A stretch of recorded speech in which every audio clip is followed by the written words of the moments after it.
সেই সাথে রানিং স্টাফদের কর্মবিরতির সবশেষ তথ্য জানতে কমলাপুর রেল স্টেশন থেকে যুক্ত হচ্ছেন সহকর্মী আরিফ হোসেন, আর রাজশাহী থেকে যুক্ত হবেন সহকর্মী রাকিবুল হাসান। শুরুতে আরিফ, আপনার কাছে যুক্ত হতে চাই। আপনার প্রতিবেদনে দেখছিলাম যে রেলওয়ের যিনি উপদেষ্টা রয়েছেন, এছাড়া অর্থ উপদেষ্টাও যিনি রয়েছেন, দুজনেই কিন্তু আসলে এই বিষয়ে যে বক্তব্য দিয়েছেন সেটা অনেকটাই আশাহত হবেন হয়তো এই রানিং স্টাফরা। তারা এখন কি বলছেন? তাদের সর্বশেষ এই আন্দোলনকে সামনে এগিয়ে নিয়ে যাবেন নাকি কি ব্যবস্থা নিতে পারেন তারা?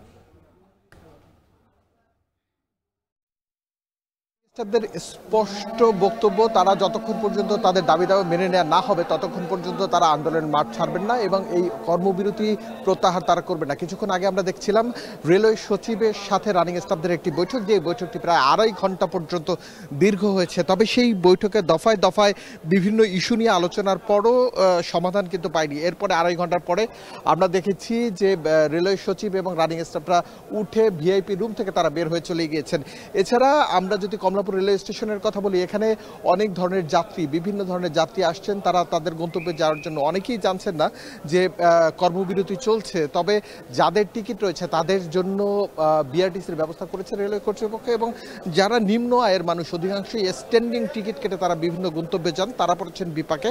কারণ অনেকেই অপেক্ষা করতে আমরা দেখেছি কমলাপুরে, তারা যতক্ষণ পর্যন্ত রেল সার্ভিস ব্যবস্থা পুনরায় চালু না হবে ততক্ষণ পর্যন্ত তারা সরে যাবেন না। এদিকে আমরা দেখেছি রেলওয়ে উপদেষ্টা কিন্তু সকালে এসেছিলেন, তিনি স্পষ্ট বলে গেছেন যে এ বিষয়ে রেলওয়ে রানিং স্টাফ অফিসাররা যেই দাবি দেওয়া করছেন সেই দাবি দেওয়ার বিষয়ে একমত নয় অর্থ মন্ত্রণালয়, অর্থাৎ তারা নিজেরা একমত হলে অর্থ মন্ত্রণালয় যতক্ষণ পর্যন্ত অর্থ ছাড় না দিবেন ততক্ষণ পর্যন্ত তারা কিন্তু এ বিষয়ে কোনো সিদ্ধান্ত দিতে পারছেন না। এখন পর্যন্ত আমরা দেখছি রানিং স্টাফদের সাথে দফায় দফায় বিভিন্নভাবে বৈঠক হলেও কোনো স্পেসিফিক সিদ্ধান্তে যেতে পারেনি। সকাল থেকে এখন পর্যন্ত আমরা কমলাপুরে একটি বিষয় দেখেছি যে এখন পর্যন্ত প্রায় 16 ঘন্টা অতিবাহিত হয়ে গেছে।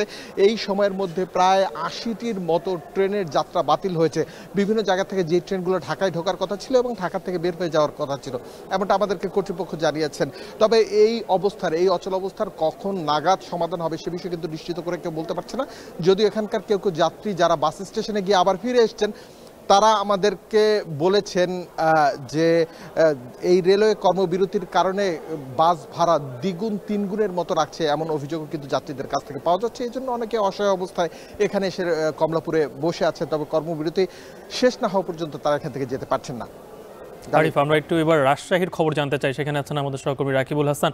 রাকিব, ট্রেন বন্ধ থাকার কারণে খুব স্বাভাবিকভাবে বাসে যাত্রী চাপ বেড়েছে, আমরা প্রতিবেদনেও দেখলাম, কিন্তু ভাড়া নিয়ে কি কোনো যাত্রীদের কোনো অভিযোগ রয়েছে কিনা? একই সাথে ট্রেনের টিকিট দিয়ে বিআরটিসির টিকিট, এই ব্যাপারে কি আসলে সবকিছুর সমন্বয় সুন্দরভাবে কি হচ্ছে?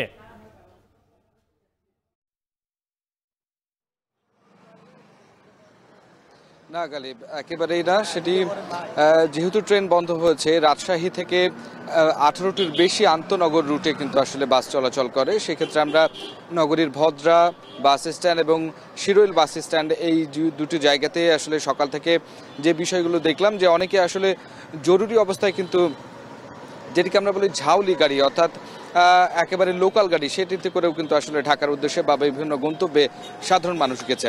তো সেই ক্ষেত্রে ঝাউলি গাড়িগুলো নিয়ে কিন্তু আসলে ভাড়া বেশি হয়েছে। তবে অন্যান্য যে সমস্ত গাড়িগুলো রয়েছে, বিশেষ করে ঢাকা, খুলনা, বরিশাল রুটের যে গাড়িগুলো রয়েছে, সেখানে কিন্তু ভাড়া খুব একটা বেশি বাড়েনি। আমরা যখন দুপুর থেকেই আসলে এই বাস স্ট্যান্ডে আছি, সেখানে দেখছি রাজশাহী থেকে ঢাকা রুটে নন এসি 690 টাকা ভাড়া সেটি আছে, এবং এসি বাস সেটি 1400 থেকে 1500, সেই রকমই কিন্তু আসলে ভাড়া নেওয়া হচ্ছে। তবে এখানে কাউন্টারগুলো থেকে যেটি বলা হচ্ছে যে তাদের যেই চাপ আসলে তারা প্রত্যাশা করেছিল সেই রকম খুব একটা বেশি চাপ নেই। তবে প্রত্যেকটি গাড়ি কিন্তু আসলে ভর্তি হয়েই গন্তব্যে ছেড়ে যাচ্ছে।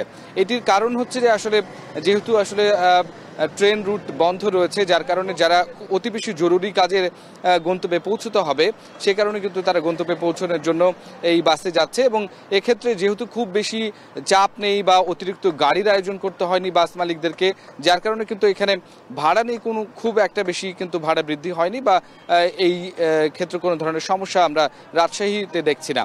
তবে লোকাল যে গাড়িগুলো আসলে বিভিন্ন গন্তব্যে গিয়েছে, সেই গাড়িগুলো আসলে সুযোগে সকালের দিকটায় খানিকটা ভাড়া বৃদ্ধি করেছে। যেমন নাটোরে সেটি 150 টাকা ভাড়া ছিল, সেখানে 200 টাকা পর্যন্ত, এইরকম 50 থেকে 60 টাকা পর্যন্ত ভাড়া বেশি নিয়েছে। তো গালিব, এই ছিল আমার কাছে সর্বশেষ।